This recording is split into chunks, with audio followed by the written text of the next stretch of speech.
소중한 나 무한행복.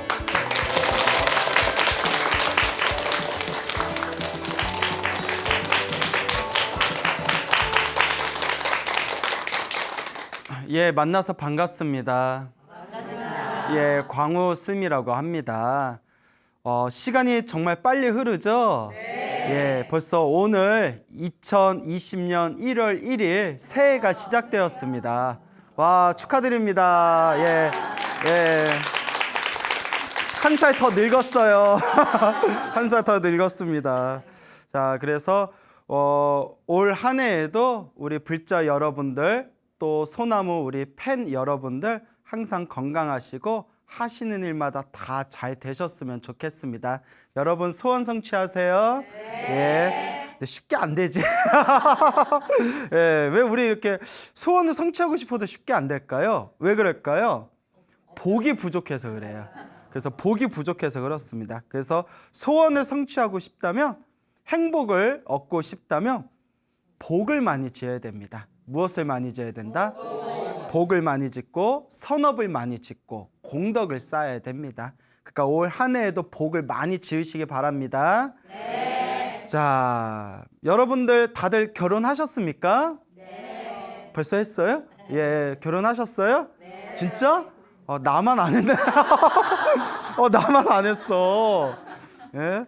자, 부부 인연이 굉장히 깊답니다. 그렇죠? 그래서 우리 불교에서는 가장 강력한 업의 인연끼리 서로 가족으로 모였다고 합니다. 위로는 부모님, 아래로는 자식, 그리고 형제 자매 관계, 그 다음에 부부 관계. 이게 가장 강력한 업의 에너지라고 합니다.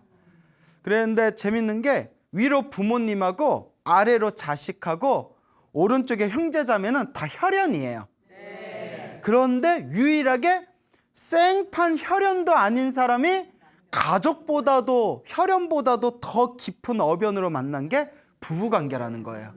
그 전생에 얼마나 서로 빚이 많겠어요. 그래서 서로가 서로 만날 때 두 가지 목적에 의해서 만난다고 합니다.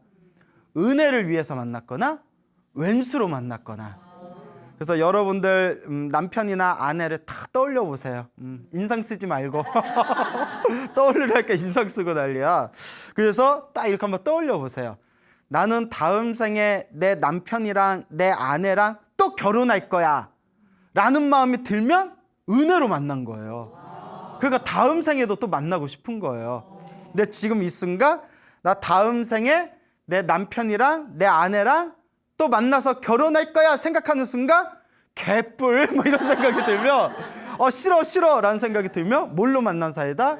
왼수로 만난 사이예요. 제 TV 보고 계신 분도 한번 따라해 보세요. 어떤 마음이 드나. 자, 표정 관리 잘 하시기 바랍니다. 또 집안에 우환이 생길까 걱정이 돼요. 네, 그리고 남편분들 제발 부인한테 다음 생에도 나 만날 거야? 나랑 결혼해 줄 거야? 자꾸 물어보지 마세요. 부인들이 스트레스 받는데요. 자, 이제 그러려니 사세요. 알겠죠? 네. 자, 그래서 부부관계가 이렇게 강력한 업의 인연으로 만났는데 우리가 결혼할 때 연지공지 찍는단 말 있잖아요. 네. 여러분도 연지공지 찍어 보셨어요? 네. 뭐 대답을 결혼하셨는 분들이 해보셨어요? 패백할 때? 네. 연지가 양쪽 볼에다가 벌겋게 이렇게 분을 칠하는 게 연지래요. 그 이마에다 칠하는 걸 곤지라고 한대요. 그래서 연지 2개, 곤지 하나라고 한대요. 근데 연지공지가 왜 생겼는지 혹시 아세요? 예, 뭐 알아도 그냥 모른다고 하셔야 제가 이야기가 진행되겠죠? 자, 연지공지가 생기게 된 이야기 설화가 굉장히 많습니다. 그 중에 이제 또 대표적인 이야기 하나예요. 웃자고 하는 이야기인데 옛날부터 전해 내려오는 이야기래요. 어느 마을에 노총각이 살고 있었대요. 노총각이 살고 있었는데 결혼을 너무 하고 싶은데 결혼이 잘 안 되는 거예요. 어느 날 이렇게 터벅터벅 길을 가는데 산속에 어느 할머니가 청실 있죠? 푸른색 실이랑 붉은색 실을 이렇게 꼬고 있다래요. 청실, 홍실을. 할머니 그 그 실 갖고 뭐 하세요? 했더니 할머니가 이 푸른색 실이랑 빨간색 실이랑 서로 부부 인연 맺어주는 거야 이러더래요. 아마 삼신 할머니였나 봐. 그래서 할머니, 그러면 제 색시도 제가 언제 얻을 수 있는지 봐줄 수 있어요? 응, 봐줄 수 있지. 저 언제 결혼할까요? 아이고 보자. 아이고 너 한참 기다려야겠다 이러더래요. 아니 왜요? 저 아랫마을에 가면 저 개울가에서 빨래하는 아낙네가 있을 거야. 그 아낙네 등 뒤에 여자아기가 이렇게 업고 있는데 그 여자아이가 네 배필 될 사람이다 이러더래. 그래서 나이 차이가 몇 살이야? 이런 도둑놈을 봤나? 나이 차이가 몇 살이야? 그래서 왜 내가 화가 나죠? 아유 할머니 거짓말하지 마세요. 가서 그 빨리 거기 개울가 가서 봐봐.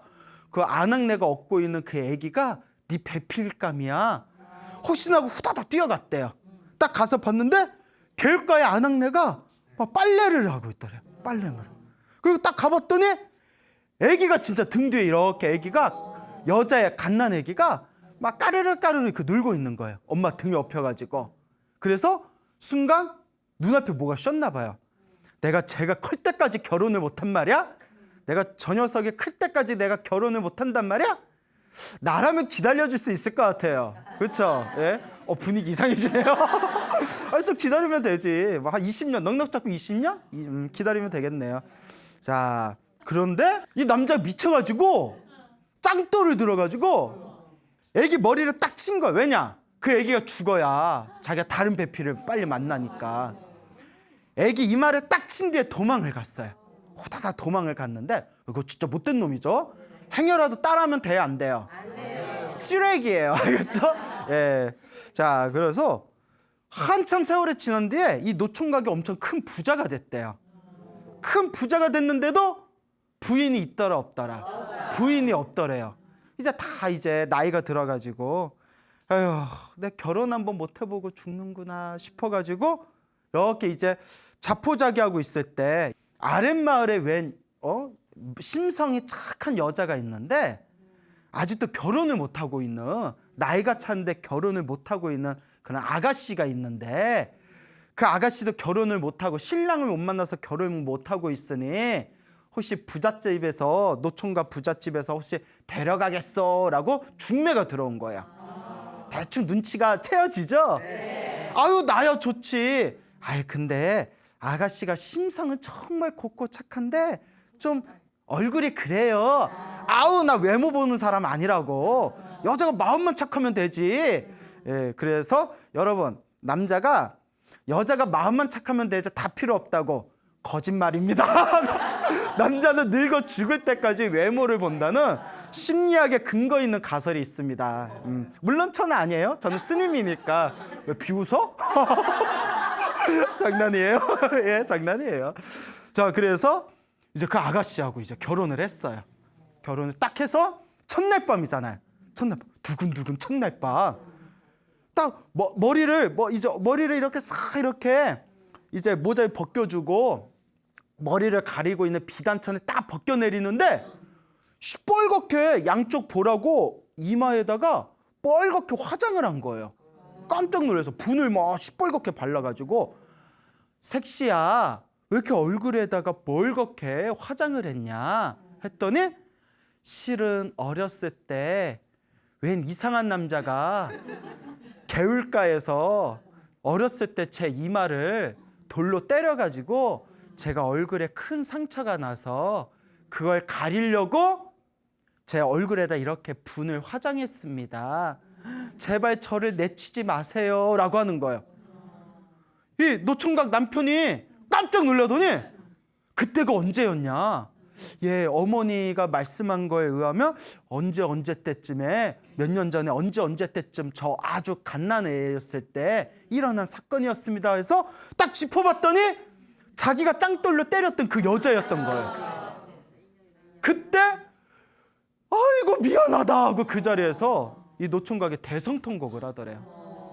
나 때문에 네가 이렇게 됐구나. 그때 내가 정말 미쳤나 보구나 하면서 정말 하늘이 내려준 이 부부의 인연은 피할 수가 있다 없다.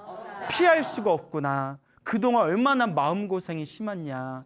내가 평생 너를 모시고 살겠다 해가지고 진심으로 사과하고 뉘우쳐서 정말 자기 색시를 정말 손가락에 물 한 방울 안 맞출 정도로 아주 지극정성으로 금실 좋게 살다가 애도 숭덩숭덩 낳고 잘 먹고 잘 살았다라는 그런 이야기가 있습니다. 물론 제가 이 이야기를 별로 안 좋아해요. 왜 안 좋아하냐면 좀 끔찍해요. 그렇잖아. 어떻게 이게 옛날 이야기니까 통용됐지 지금 이런 이야기하면 미친놈 소리 들어요. 어떻게 지나가는 애를 돌로 이렇게 칠 수가 있어요. 그런데 이제 이 이야기에서 말하고자 하는 설화의 교훈 아시겠죠? 네. 하늘이 내려준 인연은 피할 수 있더라 없더라? 없더라. 이게 불교에서 말하면 어변이에요. 어변. 업보의 인연이다. 근데 이 문제가 있어요. 이 어변이 좋은 인연일 수도 있고 나쁜 인연일 수도 있어요. 그래서 우리가 남편과 아내를 통해서 위안을 얻고 사랑을 얻고 마음의 기쁨을 평생 얻을 수 있다면 서로 은혜로 만난 사이예요. 하지만 남편이나 아내 때문에 속상하고 가슴 찢어지고 정말 힘들고 괴롭고 눈물 날 일들이 자꾸 생긴다면 어떤 인연으로 만난 걸까요?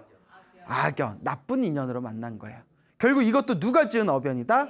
내가 지은 어변이라는 거죠. 결국 누가 풀어야 된다? 내가 풀어야 된다. 좋은 인연이든 나쁜 인연이든 분명히 내가 지은 업의 인연이라고 부처님께서 말씀하셨습니다. 그러니 누가 풀어야 되더라? 내가 풀어야 되더라. 그래서 수행을 하는 거예요. 어쨌거나 하늘이 내려준 그 소중한 인연이 절대 피할 수 없구나라는 것을 이제 느끼게 된 그 노총각 남편이 아내를 이제 애지중지 사랑했고 그때 이야기로 이제 사람들이 결혼할 때마다 하늘이 맺어준 인연이니 서로 사랑하면서 살아라라는 뜻으로 이제 이마와 양쪽 볼에다가 연지공지를 찍었다라는 이야기가 전해지고 있습니다. 제가 보기엔 개뻥인 것 같아요. 예, 그냥 뻥인 것 같아. 그래도 뭐 재밌죠. 예, 뭐 재밌으면 됐죠. 뭐 예. 그래서 항상 내 소중한 인연을 잘 가꾸어 나가야 된다라는 것을 꼭 명심하시길 바랍니다. 제가 어느 분께 이제 직접 들은 이야기인데요. 오래전 얘기예요. 어느 청년과 어느 아가씨가 있었는데 서로가 엄청나게 열정적으로 사랑을 했대요. 서로가 정말 열정적으로 사랑을 했는데 여자가 백혈병에 걸린 거예요. 백혈병. 그래서 이제 백혈병에 걸려가지고 뭐 옛날 우리 불후의 그 명작 중에 하나의 러브 스토리라고 있잖아요. 여자가 백혈병으로 죽죠. 그게 한 몇십 년 전에 나온 영화죠. 그 여자가 백혈병으로 죽는 눈물 나는 그 러브 스토리라는 그 영화 때문에 그 뒤로 웬만한 드라마나 영화에서 여자 주인공 죽을 때 꼭 뭐가 걸려 죽더라? 백혈병 걸려서 죽는 그런 이제 이야기의 흐름이 생겼을 정도예요. 이제 백혈병으로 이제. 근데 자기 사랑하는 그 여자친구가 백혈병이 걸린 거예요. 그래서 남자는 여자가 이제 거의 치료가 불가능한 상태까지 이르렀을 때 결혼을 하려고 했대요. 단 하루를 살더라도 부부로 살기 위해서. 대단한 사랑이죠. 그것도 젊을 때는 할 수 있어요. 나이 들면 자꾸 따지게 된대요. 그래서 불같은 사랑도 사실 젊을 때거든요. 자, 그래서 결혼하려고 했는데 아버지가 엄청나게 반대를 했대요. 절대 안 된다. 내 눈에 뭐가 들어가도 안 된다? 흙이 들어가도 안 된다. 그럴 때는 이제 이렇게 흙 좀 아빠 눈 좀 떠봐. 눈 좀 떠봐. 흙 좀 뿌리게. 이러면서 이제 난리 나는 거죠. 그래서 결국은 여자가 숨을 거두게 됩니다. 그리고 남자는 정말 사랑했나 봐요. 거의 몇 날 며칠 몇 개월을 폐인처럼 지냅니다. 완전 이제 폐인처럼 지내요. 인생의 희망을 다 잃어버린 듯이, 하늘의 태양을 잃어버린 듯이 완전히 그 마음의 깊은 슬픔과 고통 속에서 폐인처럼 하루하루를 지내는데 어느 날 꿈을 꿨대요. 꿈에 환한 아주 경치가 좋은 환한 바닷가에 어느 식당에 죽은 여자친구가 나타난 거예요. 자기야 기다렸어? 뭐 이러면서 일로 와봐 하면서 회를 먹는 거예요. 회. 그래서 막 먹어봐 앙 하면서 이제 먹여주고 나 잡아봐 뭐 이러고 잡히면 죽는다 막 이러면서 그리고 막 실컷 하루 동안 열심히 이제 꿈에서 원 없이 놀았대요. 그리고 마지막에 여자친구가 남자친구한테 자기야 내 소원이 있어. 들어줄 수 있어? 뭔데? 내가 없어도 행복하게 살아줘 라고 하더래. 꿈에서 내가 없어도 행복하게 살아줘. 항상 내가 지켜볼게. 나 없어도 자기가 행복하게 산다면 내가 어느 곳에 있든 내 마음이 항상 기쁠 것 같아. 나를 위해서라도 행복하게 살아줘 라고 꼭 약속 지켜줘야 돼 하면서 싹 사라지더랍니다. 그 꿈에서 깼대요. 그 자리에서 막 대성통곡을 했대요. 막 오열을 했대요. 자기야 뭐 이러면서. 그리고 실컷 울고 난 뒤에 이제 정신을 차리고 다시 사회생활을 시작합니다.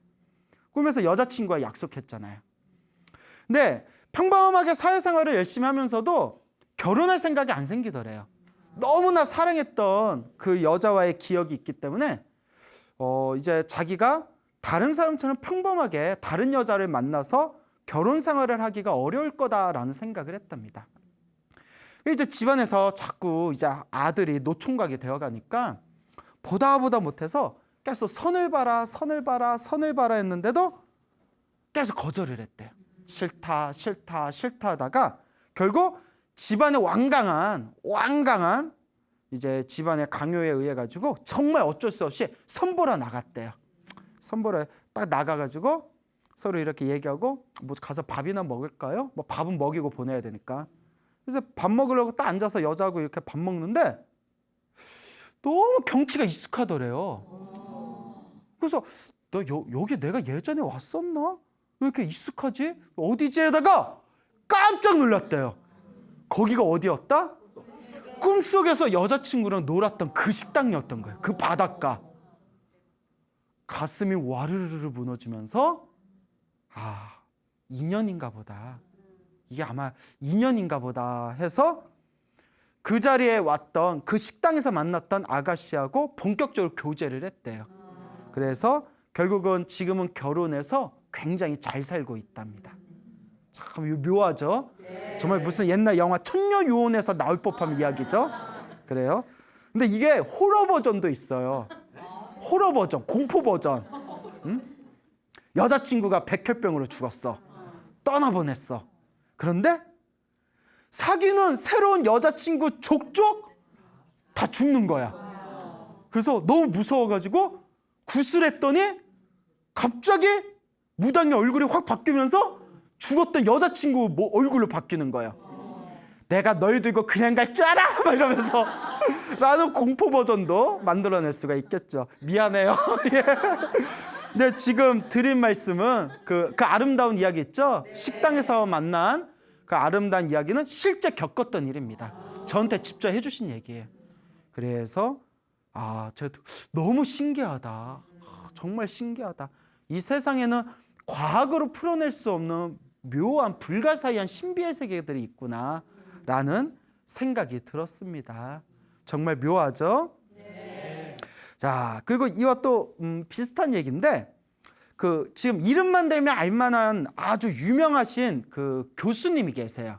아마 정년퇴임 하신 것 같아요. 연세가 많으셔서 아주 유명하신 철학 계통의 교수님이 계셨는데 이 교수님이 젊었을 적에 이제 아가씨하고 연애를 했는데 이제 뜨겁게 사랑을 했겠죠. 결혼을 하려고 했는데 이제 처가댁 장인 어른 되시는 분이 끝까지 반대를 하셨대요. 학교는 좋은 학교 다녔지만 과는 이제 철학과였고 옛날 그랬죠. 야, 철학과 나오면 뭐 먹고 사냐 그렇잖아요. 철학과였고 사실 철학이 진짜 중요한데 한 나라의 문명을 좌지우지할 수 있는 최고의 학문이 뭐 철학, 인문학, 그다음 기초과학이잖아요. 우리나라는 그런 게 다 약해요. 다들 우리나라 똑똑한 애들은 다들 공무원 시험 본다는 얘기가 있잖아요. 예, 그래서 참 안타깝죠. 그래서 철학과에다가 사남매 장남이에요. 또 사남매 장남이다 보니까 아유 우리 금같이 옷같이 키운 딸 그런 집안에 못 보낸다고 그러면서 다 반대를 하더래요. 그래서 너무 결혼하고 싶은데 장인어른이 너무 반대를 해서 마음이 너무 답답하고 싱숭생숭해서 저 낙산사에 갔대요. 낙산사 아시죠? 관세음보살 낙산사. 낙산사에 갔더니 거기 이제 아시는 스님이 있어서 하루 방을 주셨대요. 그래서 스님이 뭐 낙산사에 홍련암이라고 있는데 그 관세음보살 가피가 영험이 있다. 그 기도 좀 해라 해서 홍련암에서 지극정성으로 밤새워서 기도를 했대요. 결혼하게 해주세요. 결혼하게 해주세요. 그리고 우리 관세음보살 바쁠 것 같아. 뭐 아쉬우면 도와달라고 하니 생전 찾아가 보지 않다가 아쉬울 때만 가. 결혼하게 해주세요. 간절하게 기도를 해서 그 다음날 아침에 낙산사에 갔는데 낙산사 하면 유명한 게 해수관음상 있잖아요. 그때 막 해수관음상 완공하고 있을 때래요. 오래됐 그죠? 완공하고 있을 때 그때는 이렇게 해수관음상 이렇게 조립하고 있을 때라서 사다리가 놓여져 있었대요. 그래서 사다리를 타고 올라갈 수가 있었대요. 사다리를 타고 올라가가지고 관세음보살 해수관음상 그 발등 있잖아요. 발등에다가 기도를 했대요. 관세음보살님 도와주세요 했는데 얼마 후에 장인어른 되는 분이 전화를 걸어서 자네 나 좀 보세 이렇게 부르더래요. 그래서 딱 갔더니 결혼해라 이러더래요. 깜짝 놀라서 밑도 끝도 없이 갑자기 그렇게 반대하다 보니 결혼해라 이래가지고 아니 저기 왜 갑자기 결혼하라고 합니까? 하니까 장인어른 하신 말씀에 꿈을 꿨는데 하얀 옷을 입은 여자가분이 나타나시더니 하얀 옷을 입은 여자분께서 살 날도 얼마 안 남은 양반이 왜 젊은 사람들 앞길을 막냐고 그냥 결혼시키라고 이러더래요. 근데 관세음보살은 항상 나타날 때 무슨 옷을 많이 입고 나타나죠? 그래서 백이관음이라고 하거든요. 꿈에 하얀색 옷을 입은 귀부인은 나타나더니 아예 그 젊은 사람 앞길 방해 좀 하지 말라고 그 말 듣고 충격을 받아가지고 딱 결혼을 시켰다는 거예요. 그러니까 자기가 이런 얘기 할 때마다 사람들이 야 정말 관세음보살 가피 받았네. 관세음보살 가피 받았네. 그래서 당신께서 직접 경험하신 일이라고 합니다. 너무 신기하지 않습니까? 그런데 제가 아시는 신도분이 있는데 신도분의 아들분이 계세요. 아들분이 절에 다니는 걸 되게 싫어한대요. 왜요? 했더니 젊었을 적에 좋아하는 짝사랑하는 여자애가 있었대요. 그래서 짝사랑하는 여자애가 사귀게 해달라고 기도를 엄청 열심히 했대요. 부처님한테 기도를 많이 했대요. 저 여자애하고 사귀게 해주세요. 근데 됐다 안 됐다. 네, 그래서 그 뒤로 절에 안 다닌대요. 그래서 제가 그런 얘기를 했어요. 여자는 바라지도 않는데 남자가 혼자서 저 여자랑 사귀게 해주세요 기도하며 여자는 뭔 죄냐고. 그래요 안 그래요? 아니 쌍방이 뭐가 맞아야지. 여자는 아무 생각 없는데 그 부처님이 그렇게 비합리적인 분이 아니거든요. 그러니까 남자가 저 여자애랑 결혼하게 해주세요 기도할 때 다 판단하시는 거예요. 너만 좋아하냐? 쟤도 좋아하냐? 쟤는 안 좋아하는데 너만 좋아하는구나. 내가 네 소원만 들어주면 어떻게 되겠니? 다 판단하고 계시는 거예요. 실은 잘 모르겠는데 그럴 것 같아요. 네, 그래서 이 부부 인연이란 건 참 묘해요. 내가 원한다고 결혼할 것도 아니고 또 내가 원하지 않는다고 해서 또 뭐 결혼을 뭐 하고 안 하고가 내 마음대로 되는 게 아닌 것 같더라고요. 또 어느 분이 그래요. 정말 남편을 미친 듯이 사랑했대요. 너무 남편을 미친 듯이 사랑해가지고 불같이 사랑해서 결혼을 했는데 몇 년 사귀고 나서 내가 왜 이런 인간하고 사랑에 빠졌지? 내가 왜 이런 사람하고 결혼했지? 그 막 맨날 후회를 하는 거예요. 그래서 저한테 물어보길래 그게 어변이라고. 저런 남자와 결혼해서 이번 생에 아내로서 갚아야 할 빚이 있었기 때문에 그때 콩깍지가 씌운 거라고. 참 묘하죠? 그러니까 이번 생에 부부로 만나서 갚아야 할 서로의 어변이 있었기 때문에 그때 콩깍지가 확 씌워버린 거예요. 참 어렵고 어렵습니다. 그리고 또 어떤 또 남자분이 계셨는데 부인이 결혼하기 전에 정말 착했대요. 자기 이상형이 현모양처였대요. 너무 착해가지고 앞으로 보나 뒤통수로 보나 아, 내가 이런 여자 놓치면 내가 평생 후회하겠다 싶어서 신중하게 고민해서 결혼을 했는데 결혼하고 났더니 호랑이가 되더래요. 그래서 자기 완전 속았다고. 사기 결혼이라고. 남 얘기 같지 않죠? 아니, 마누라가 아니라 호랑이 같다고. 너무 힘들다고. 그래서 야, 이 부부관계라는 게 참 묘하구나. 그래서 제가 이제 연애 같은 걸 안 해봤었잖아요. 너무 일찍 출가했어. 그죠? 연애가 중계나 열심히 봤지. 내가 무슨 연애 같은 거나 그때 연애가 중계라고 있었잖아요. 그거나 뭐 열심히 봤지. 아니, 스님이 되고 나니까 자꾸 상담을 하는데 그 중에 이제 부부 상담이 많이 들어와요. 막 가정 불화 막 이런 거 있잖아요. 근데 내가 뭐 해줄 얘기가 없는 거예요. 내가 뭘 알아야지. 그래서 내가 부부관계의 심리를 알아야 내가 이 사람들에게 뭐 해줄 얘기가 있겠구나. 그래서 내가 열심히 봤던 게 사랑과 전쟁. 사랑과 전쟁 시즌 2까지 내가 4주 후에 뵙겠습니다. 예? 그래서 이제 사랑과 전쟁을 보면서 제가 인생의 새로운 면을 봤어요. 이런 일도 있구나. 근데 사랑과 전쟁 보셨나요? 네. 별 막장 같은 이야기 많이 나오잖아요. 근데 그게 다 실화래요. 시나리오 작가가 그 가정법원에 가서 소재거리를 다 받아와서 그거 다 실화라는데 중요한 게 뭐냐면 그 사랑과 전쟁 작가가 인터뷰하는 걸 봤는데 인터뷰에 뭐라고 돼 있냐면 사람들이 너무 소재가 자극적이지 않냐?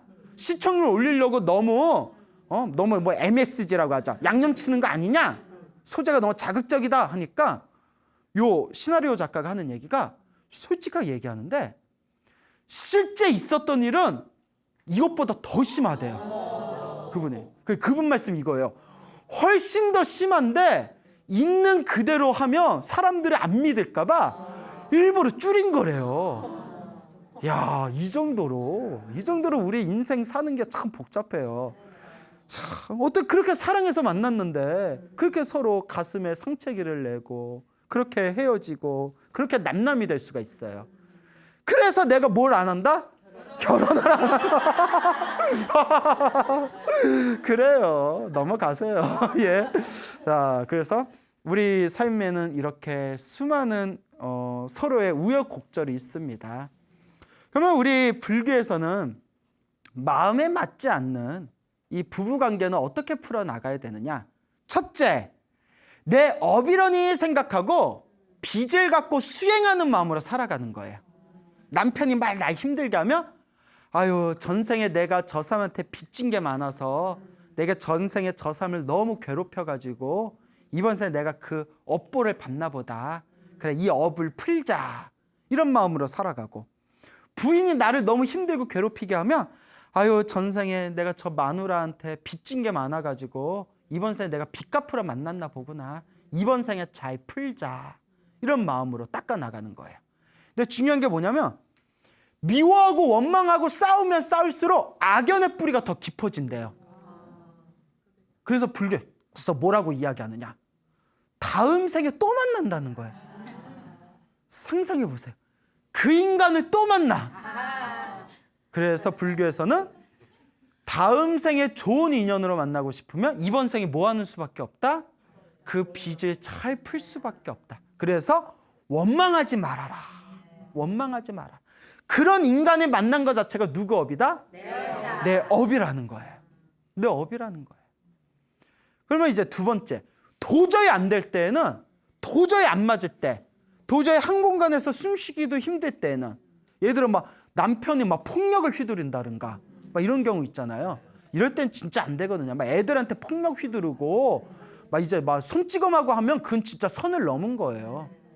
그럴 때는 이혼해요. 다행히 부처님이 이혼하란 말은 안 했어요. 오해하지 마세요. 단 부처님의 가르침을 공부하다 보면 적어도 부처님이 이혼을 금지하지는 않으셨어요. 그 증거가 뭐냐? 부처님도 왕자였을 때 결혼하고 애 낳고 혼자 일반적 파기 이혼이라고 해야 되나요? 야방도주 하셨어요. 부처님도. 그러니까 그리고 부처님의 수많은 제자분들께서도 처자식이 있는 상태에서 다 연을 끊고 출가하신 분들이 많습니다. 이런 걸 보면 처자식이 있는데 출가하지 말아라라는 조항은 없어요. 이거는 암암리에 무엇을 금지하지는 않으셨구나? 이혼을 금지하지는 않으셨구나. 오히려 더 좀 나쁘게 얘기하면 부인하고 아무런 합의 없이 출가를 해버리는 경우도 있거든요. 그래서 이렇게 우리가 불교 공부를 하다 보면 적어도 제가 느낀 게 뭐냐면 도저히 안 맞을 때는 억지로 같이 살 필요가 없다. 헤어질 수 있으면 그냥 헤어지세요. 상처받지 마시고. 내 인생의 주인공은 나예요. 왜 나 자신의 내 영혼이 상처받을 정도로 희생하면서 사세요? 이혼하세요. 너무 심했나? 웬만하면 같이 사시고, 왜냐하면 뭐 이혼하든가 말든가 나랑 관계없으니까. 단 중요한 거, 원망하지는 마세요. 뭐 하지는 말아라? 예, 이게 중요해요. 원망하지는 마세요. 알겠죠? 예. 그래서 웬만하면 애들 봐서 같이 살고, 도저히 안 되겠다. 정말 쓰레기 같은 인간들이 있거든요. 있잖아요. 막 애들한테 손찌검하고 못된 짓 하고, 이런 쓰레기 같은, 도저히 제도될 수 없는 쓰레기 같은 인간은 헤어져야죠. 뭐 하지는 말아라? 원망하지는 말아라. 예. 그리고 항상 제일 중요한 게 같이 살든 이혼하든 가장 중요한 것은 항상 내 행복을 염두에 둬야 됩니다. 여러분들은 행복해지기 위해서 세상에 태어나신 분들이에요. 여러분들의 영혼이 부셔지면서까지 참을 필요는 없어요. 원망하지는 말되 항상 여러분들의 우선순위를 여러분의 행복에 두셔야 됩니다. 그리고 가정이 있는 분들, 아이들이 있는데 이혼하게 되면 아이들한테 더 관심을 줘야 돼요. 아이들 어렸을 때 예민할 때는 상처가 크거든요. 그러니까 더 관심과 더 배려와 더 애정을 주면서 아이가 상처받지 않고 아이가 환하게 자랄 수 있도록 또 아이를 잘 보살피는 지혜도 필요합니다. 그러다 또 우리가 이혼해가지고 아이 상처받았다 생각해서 아이가 해달라는 대로 버릇없이 키웠다가 또 나중에 싸가지 없는 인간으로 만들지 말고 그냥 바르게 키우되 배려를 해주라는 뜻이에요. 근데 참 어렵죠. 누가 그러시더라고요. 승려 생활을 오랫동안 하시다가 환속하신 스님이 계셨어요. 근데 이 환속하신 스님이 이제 결혼을 해서 애를 낳았는데 그 스님들한테 그러시더래요. 스님, 돛 닦는 것보다 애 키우는 게 더 힘들어요. 이러시더래요. 돛 닦는 것보다 애 키우는 게 훨씬 힘들다고.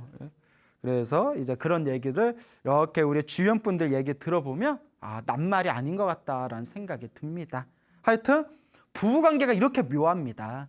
그래서 이 모든 어변이 다 내가 지은 업이다 생각하시고 지혜롭게 그 순간순간을 내가 수행한다라는 마음으로 잘 닦아나가시길 바랍니다. 알겠죠? 네. 예. 그래서 항상 우리의 행복이 먼저라는 것을 꼭 기억해 두시기 바랍니다. 불교설화에 전해 내려오는 이야기입니다. 옛날에 큰 부자가 살고 있었대요. 그래서 이제 최씨성을 가진 분이었는데 그래서 마을에서는 최부자 불렀대요. 최부자 댁 불렀는데 사람이 돈이 많으면 꼭 뭐가 따를까요? 여자가 따르겠죠. 그래서 이쁜 애첩이 있었대요. 이쁜 애첩이 있었는데 옥이야 금이야 정말 간쓸개를 다 내놔도 아깝지 않는 그런 애첩이 있었답니다. 애첩도 얼마나 간드러지게 자기 그 최부자에게 앵기는지 최부자님이 왜 최씨인지 알아? 왜? 최고야 이러면서 왜 소리를 질러? 최고야 막 이러면서 그래서 막 그렇게 막 그 애교가 뚝뚝 떨어지는 그 애첩이 있었는데 어느 날이었어요. 밤늦게 잠을 자고 있는데 도둑이 슬그머니 들어온 거예요. 도둑이 들어와서 자고 있는 최부자의 머리를 흉기로 내려쳤습니다.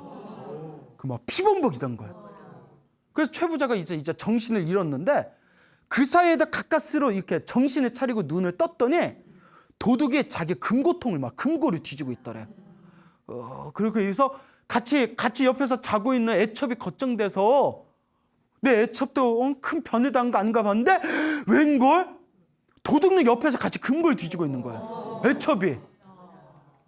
충격받아서 신음소리를 냈더니 딱 그걸 보고 애첩하고 도둑이 딱 보고 숨이 아직 안 끊겼네 하고 흉기를 한 번 더 내려치려고 할 때 최부자가 덜덜덜 떨면서 애기야 애첩한테 내가 너를 살아서 내가 너를 얼마나 내가 너를 아꼈냐 제발 살려다오 하더래요. 살려다오. 그러니까 애첩이 한숨을 푹 내쉬면서 내가 마음 같아서는 너를 당장 때려 죽이고 싶지만 네가 그래도 진심으로 나를 아꼈던 걸 내가 알기에 이것도 네 명이 길어서 그런가 보다. 근데 다시는 나를 찾을 생각하지 말아라. 내가 그동안의 정을 생각해서 네 목숨은 내가 살려두겠다 하고 도둑하고 야밤노주를 한 거예요. 그 최부자는 이제 하인에게 발견돼서 가까스로 응급치료를 받아서 이제 목숨은 구했는데 그 애첩에 의한 그 배신감과 배반감이 너무 클 거 아니에요. 때마침 관가에 드디어 잡혔어요.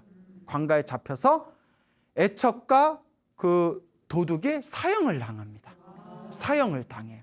근데 최부자는 그 풀지 못한 숙제를 가슴에 안고 있는 거예요. 그 아이가 왜 그랬을까? 정말 누구보다도 사랑했는데 나한테 왜 그랬을까? 그 지독한 사랑과 사람에 대한 배신감 때문에 모든 재산에 다 이제 자식들에게 물려주고는 절로 들어가 버립니다. 절에 들어서 이제 폐인같이 지내는 거예요. 왜 그랬을까?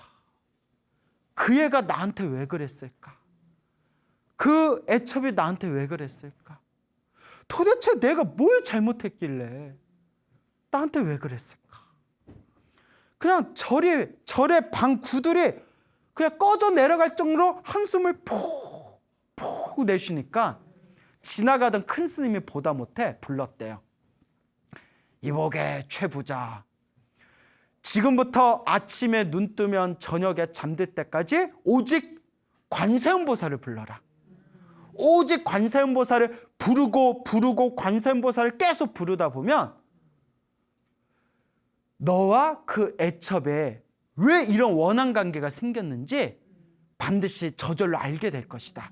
그러니 밥 먹고 잠자는 시간 빼고는 오직 뭐만 불러라? 관세음보살만 불러라. 그렇게 계속 관세음보살 불렀대. 밥 먹을 때도 관세음보살, 화장실에 앉아서도 관세음보살, 벽 보고 관세음보살, 자면서도 꿈에서도 관세음보살 불렀대. 왜 나한테 그랬을까? 왜 나한테 그랬을까? 그 애첩이 왜 나한테 그랬을까? 그렇게 관세음보살 부르는데 어느 날 벽 보고 또 관세음보살 부르다가 그때 3년이 흘렀을 때, 3년이란 시간이 싹 흘렀을 때 갑자기 관세음보살 부르는데 눈앞이 번쩍거리면서 환상이 보이더래. 환상이. 뭐가 보이냐면 어디 시골 마을에 총각이 있었는데 총각이 조그만 강아지 있죠. 강아지를 막 이렇게 키우고 있었대. 강아지. 그래서 막 강아지를 막 키우는데 그 강아지를 이렇게 키우니까 또 개들은 오로지 주인만 바라보잖아요. 그러니까 그 강아지도 점점 크면서 오직 그냥 주인에 대한 애정과 충성으로 하루하루가 이렇게 강아지가 토실토실 커가지고 이제 성견이 됐어요. 성견이 딱 됐을 때 정말 둘도 없는 친구였거든요.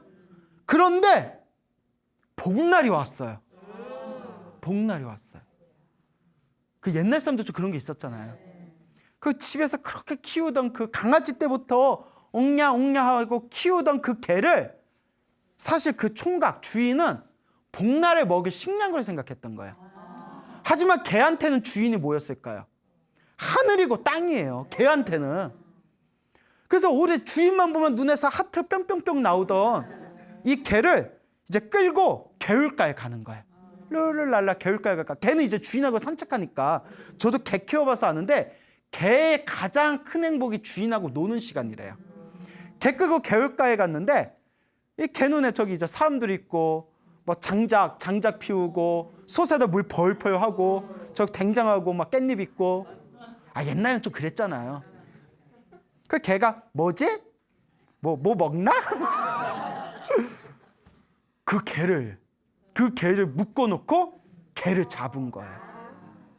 그때 개가 눈물을 뚝뚝 흘리면서 주인이라서 도망도 못 가고 주인의 손에 처참하게 자기가 죽어가면서 그토록 믿었던 주인에 대한 배신감에 눈물을 펑펑 흘리면서 원한 속에서 개가 죽게 됩니다.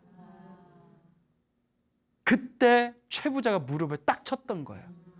그때 전생에 자기가 키우던 개를 잡아먹던 그 총각이 누구였고, 이번 생에 나 최부자였고, 그때 그 개가 누구였구나?